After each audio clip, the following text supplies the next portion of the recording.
Welcome back to Tomahawk Sports Talk, where we bring you all the news and insights from Fort Osage sports. I'm Blake Overbeck. I'm Brady Nyson. And I'm Matthew Soul. And we have a special guest on the show today. We have Coach Josh Wilson, the head girls golf coach and the head boys basketball coach. Thanks for having me, guys. I appreciate it. Yeah, it's going to be a fun morning. Yeah.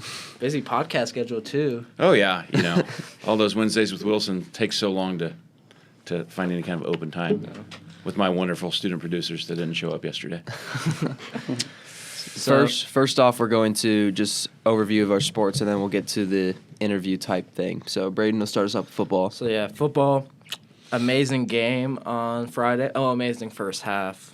But, so the Indians defeated the Chrisman Billy Bears 35-0 with all 35 of those points coming in the first half. So it's just a win to finish out with the momentum that the Indians have had since about week 4 against Oak Park. They carry like a 4 or 5 game winning streak right now. And I mean, that's just a dominating performance. Like, I believe 300 yards total, about 270 or like 230 on the ground. I mean, dominating performance by the Indians. There's never a moment where you doubted them. I mean, Coach Wilson, you're in the PA booth. What did you see down there? Yeah, I was very glad that they got that 35 at the halftime, and then we're able to, as we're getting to the end of the season, give some guys some rest, especially in the fourth quarter.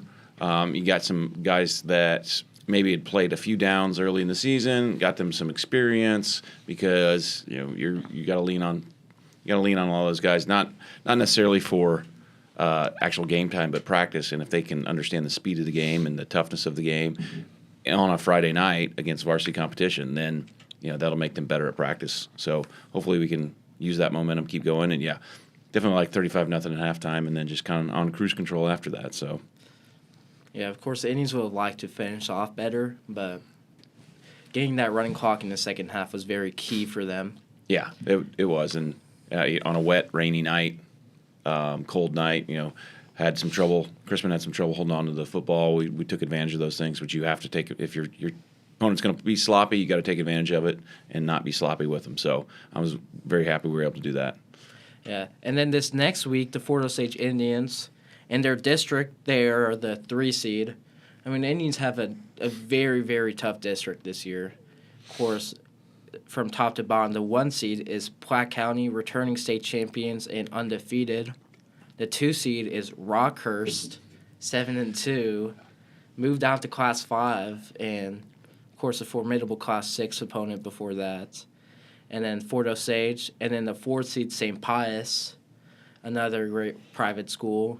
5 seed Winnetonka, who's kind of had a resurgence this year, 5-4 I believe, having a very great season. I believe then the 6th seed is Chrisman, and the 7th seed is Truman.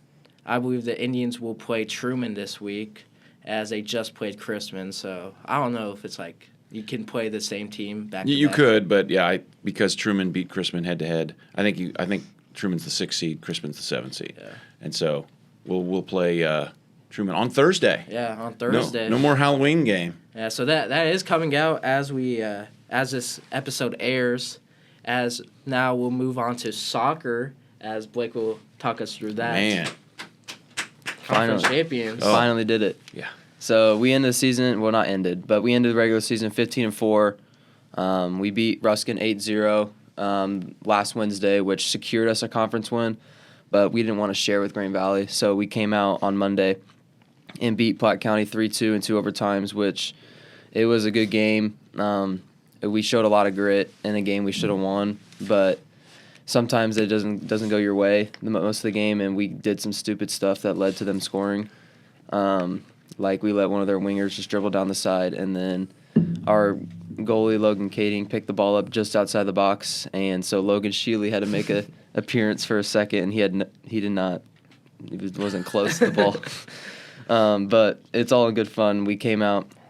Austin scored the late winner to get us the conference win.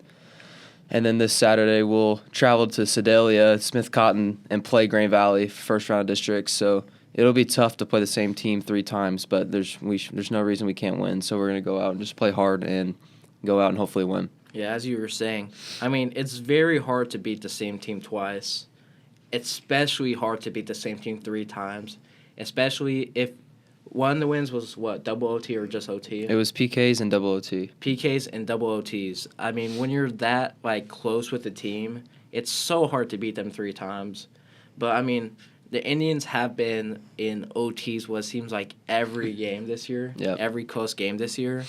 So, I mean, there's nobody better prepared for this game than the Fort Osage Indians. Yeah, and going off that, there's something different about this year's team. Like last year's team, we would find a way to lose those games, where this year's team, we come out and we just come out and win those games somehow. We find a way every single time.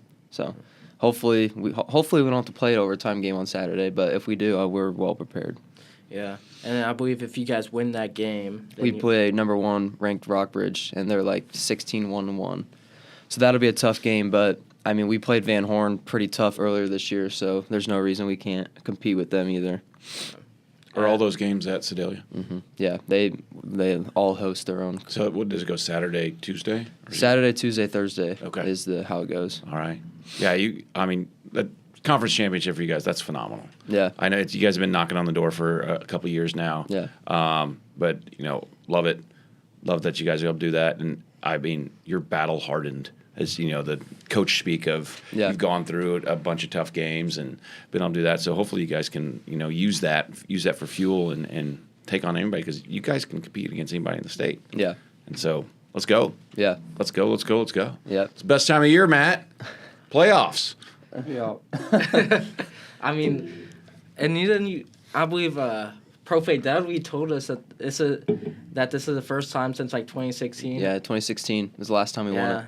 And then before that, I was with Coach Cepino. Yeah. And what's it called? And Profe Dudley's brother on the team. Yeah. That's what she told us in Spanish class. Yeah, I mean, it feels good to win this year too, because the first 3 years of my career, we'd lost the conference championship twice in overtime, and then Green Valley PKs last year. So it obviously felt special, but it felt even more because how close we've been in the last few years. I mean, especially since you guys are always adapting, always getting better as a team. Yeah. I mean, I think I've heard you say multiple times, but each year you guys should be worse. That's losing key players. Especially, this year we lost Beck Snowden, who scored almost 40 goals. So that's, I don't know where we thought the goals were going to come from this year, but a lot of people stepped up. You guys obviously replaced it in the aggregates. Yeah. A little money ball there. Yeah, we had to get a little. Everybody got better too, so that always helps. And I think you guys were really locked into the goal of, we can do this. Yeah. Nice Moneyball reference. Nice job. There we go. It's a book, Matt, about when they started doing the analytics of baseball. And it's a really good movie. Oh, I see. You went with the movie. Originally, Nobody reads books. I love books. Okay. Read Moneyball. It's good. I think reading's like an acquired taste. Yeah. I haven't acquired that taste. If you get the right book, though. I'm going to pick out some books for you to read. Okay. I think the last book I read was I read a LeBron book. It was like a book with, it was just LeBron on the cover. It's actually a good book, though. Was it a cartoon? No, it was just like LeBron. It was a biography. It was nice. the Who Is LeBron James. No. As we move next, we have volleyball ended off a historic season for them. I believe as the records go back to 2009, and this is their best season since the records are publicly available in terms of wins. They went 21-11-1. And the only time the team has eclipsed 20 wins for the Indians was in 2019 when they went 20-11-2. So, that's very key for the Indians. That's a great season for them. And, of course, having a historic season like that, sadly, I don't think they won conference. They didn't. But they had a great season. And, They did. I think Belton probably won conference. Yeah. They were pretty good. They had multiple D1 athletes on the roster, but 21 wins. That's really impressive by the girls and Coach Gage, and to be able to do that high water mark since we kept records of that since 2009. So that's awesome. And they've got some youth. They had some younger kids play a lot. So hopefully you can just build momentum going into next year. Yeah, especially you see they had a lot of domination. Mm-hmm. They had a lot of like 3-0, 2-0 victories. So if that's like you were saying for football, they have a lot of young people coming in and getting that experience against varsity competition. So That's the most important thing. You can't replicate actual competition in practice. You try, but once kids get that experience, then they raise their level. So that's always good. Well, as you guys say that, I want to point out where they have 4 or 5 seniors starting. yeah. Mm-hmm. So the question is kind of what do they do next year? Because what was there? I think there's only like 1 or 2 juniors on the roster, so it will be a lot of Yep, they had a couple sophomores, a lot of young guys. a couple freshmen. So hopefully they can fill those roles and step up. And again, it's all about the chemistry you can put together when you got different groups like that. So again, just got to build. Exciting. And team cohesion is the most important thing, I think, because we've seen that with soccer, whereas like we've had better talent, but we could never put it together. Whereas this year, this team plays together so much better, and we were able to win conference. So if they can get team cohesion down, they can compete with anybody. And since you guys won conference, you have to shave Logan Kading's head, right? Like put it out there. Yeah, We're gonna put that, yeah. He agreed to that. So Okay, I I didn't like know it. about that. yeah, oh yeah, He must yeah. be keeping. I mean, I just heard about it on YouTube and Fort Osage Tomahawk Sports Report. So it's true. Yeah, Yeah. okay. We'll I- let them know. That's stuff I think I might have heard that too. Yeah. See, so- it's out there. Yeah. You're so- gonna see new look Logan on Saturday against Oh, Green man, Valley. There you go. They're Or gonna be just dye it white. get the blonde like you guys did. Get the what? Get the blonde. Oh, the blonde. Yeah. We should do that. Matt says no. I don't recommend that to anybody. You don't want to buzz it again? Do you know somebody that has gone totally blonde before? A couple guys, yeah. Oh yeah. Okay. I don't recommend it. Do you want bleach and bloods with me? See, that's when you guys are editing, you just put a picture of somebody that possibly would have done that last year, like Yeah. right next Maybe- to yeah, maybe maybe- Matt's head. Maybe and- Tanner Farmer, Yeah, Caden yeah. Hansen, one of those guys. Yeah, those Oh, two okay. guys. Yeah. Well, anyways, girls golf, obviously historic season for them. Multiple tournament wins, conference champions. I just want to ask, what was the vibe of like that team? That group of girls, like, how'd that go on? It was a great vibe. They all got along. They all enjoyed hanging out together. And again, golf is much different than all the other sports because once you're actually playing, it's you by yourself. But to be able to incorporate, every time the girls would pass each other on a different fairway, cheering each other on, trying to be supportive, those different kind of things. And so that's one of the great things about this group is they always cheered for each other. They always cared for each other. We had a couple different times where, girls didn't even play in the match, but they came out and wanted to watch their teammates and, help each other out on the range and different things like that. So they were a great group to be around, and I hope the ones, and we've got a lot of returners coming back, that learned what some of the other kids and, maybe they're missing out on being a part of the team or being that closer knit group, and they saw that how important that was, no matter what you're doing, and they can do that, But with golf, though, it all comes down to in between your ears, and so we had girls that had struggled with that in the past, and they were able to kind of lock in and fix themselves, which is always the hardest thing to do, to hit a bad shot and then be able to, before anyone else can coach you up, before you see a teammate, you've got to go hit another shot. Can you, within your mental game, do that? And these girls are really good at that. So I'm still unbelievably proud of them. It's like going off that, like as a coach, how do you like prepare your girls to like go into the tournaments? Because like you can't really coach them during it. It's like what do you like tell them before a tournament to like get them locked in? That's the big thing, just to tell them, you're going to hit a bad shot. It's going to happen no matter what. Even the best golfers hit bad shots. It's how they recover from that. Or, you don't let one bad shot turn into 2 bad shots, or don't let one bad hole turn into 2 bad holes. And if you can embrace that mentality, then, everyone is going to have – I've played golf for a long, long time. I've watched golf. You see the PGA professionals, things like that. They have bad rounds. They have bad holes.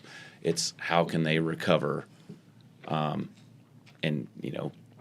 If you can do that, you're going to be all right, and not just let the emotions crash down on your head that you're terrible at golf or anything like that. It's just I wish I think things that Coach Lewis and I would tell them would sink in, but it's always very hard. I mean, you guys are all athletes. You know that sometimes when you're in the moment and a coach is telling you to do something, you don't hear one word that the coach says. And so constantly preaching to them no matter what in practice, things like that, when they'd hit a bad shot, just constantly over and over, just, hey, next shot, next shot, next shot, next shot. So it just becomes their mentality. I'm curious, how long have you been coaching golf? Let's see, I started, I think, in 2017. Yeah, so you've been coaching for quite a few years now. What has this team, like, taught you? And, like, how are you going to, like, change after this year, especially this group of girls? It's just one of those things of, like, I'm not a big setting the goal. I'm not, like, I don't like to set a goal, and then if you don't reach that goal, I like to set goals, but I don't like that, hey, we're going to win conference. And if you don't get it, then the season is unsuccessful. I don't like doing that. But the visual, expecting them to set a goal for themselves, and it's not something like be all conference, to win conference, stuff like that. Our goal and these girls' goal was just to get better. And that was every single, they wanted to go out every single round to get better. And when they weren't, they got frustrated. And that's a good thing because they wanted to get better. And it wasn't get better to become an all-conference golfer or to win, a match. It was because they knew that they were better. And so that mentality moving forward, kind of have those kind of discussions with, instead of the first day of practice next year saying, back-to-back conference champs. Don't say that, Have, hey, this is what you shot last year per hole, because we keep a score of that. If you've shot a 6 per hole last year, your goal this year is a 5.5. Because we had some players to call them out, like Maya Kessler and Aubrey Miller, that they improved from last year to this year over a shot a hole, which is unreal. I think Aubrey was like 1.4 strokes per hole better this year than she was last year, and Maya's like 1.3. That's crazy. So if they can just have those little steps instead of those, and then the big goals will take care of themselves if you can do that every single day. Has coaching affected, like, your own golf skill, though? Sometimes. I do. For those people that, like, if you're the golf coach, you don't get to go play golf. That's not a thing. A lot of it is practice time, stuff like that, and but you're following them around. You're talking. It's not like they would go play and I'd throw my bag on a cart and then go play the back nine. You don't do that anymore. But it does. It kind of helps me because I just sit there. The biggest area that I like to focus on is approach shots and around the green, and so I get a lot more 9-iron shots or pitching wedge shots that I probably don't work on when I'm actually working on my own golf game. So it's fun to sit there, and it does improve that part of my game when I actually then go play golf. And I hope they see that's the part I try to work on the most, because what's everybody want to do? They want to drive the ball. That's great. It's nice, but it's how you approach and shoot those scoring shots that are most important. What do you shoot? What do you mean? What's my handicap? Yeah. It just depends. Usually I'm in the low 80s to high 70s. Okay. Yeah. What's your handicap, Matthew? Oh, a lot. It might be a record. Well, we are running kind of late on time. You want to give us a quick preview on boys basketball? Well, we start on Monday, so we're very interested to see what's going on. As always with basketball, we have a lot of guys that play football, so I don't expect to see them till much later in the season, which is fine because there's no substitute for competition. So that's the thing I always love is I know that every single day they're going out and practicing and having competition. And when they get to me, are they in basketball shape? No, but mentally they're in that locked in, thing. I always try to give them a little bit of a break. But you look at, Nick Penniman, John Ross, those are guys that have been part of the program for a few years. They have that experience. They know what it's like to be coached by me.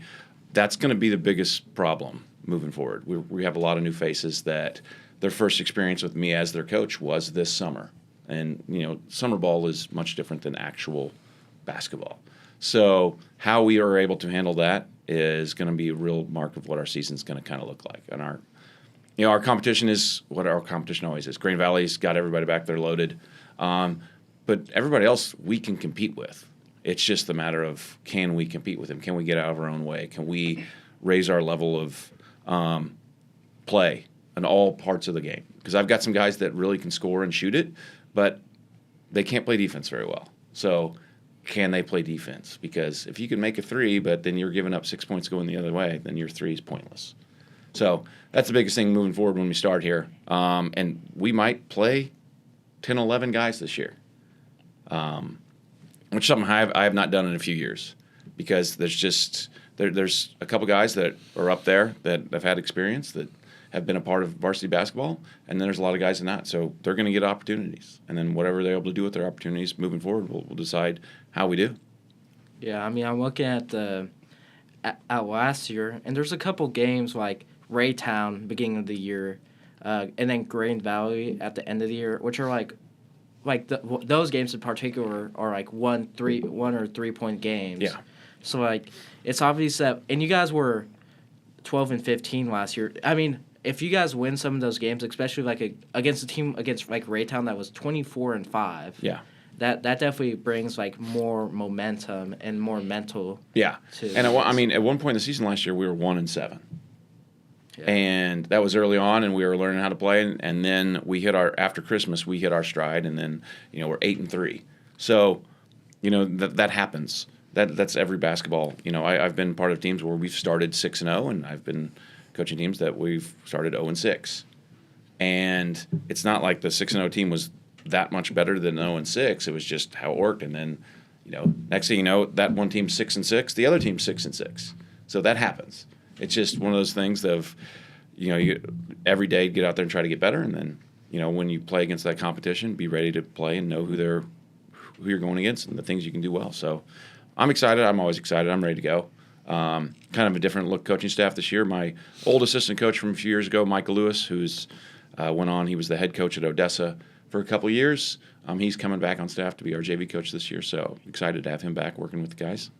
And then, Coach Hicks will be the full-time assistant again. So we have a lot of experience to be able to go forward and with my coaching staff ready to go. So Is Stepp not coaching? he is our consigliere, so he is kind of the behind-the-scenes guy. He'll help out and do some things. He's the director of basketball operations. Sure. You laugh at that. There are some high schools in Missouri that have director of basketball operations. I heard that in It's my dream job. Sportcast.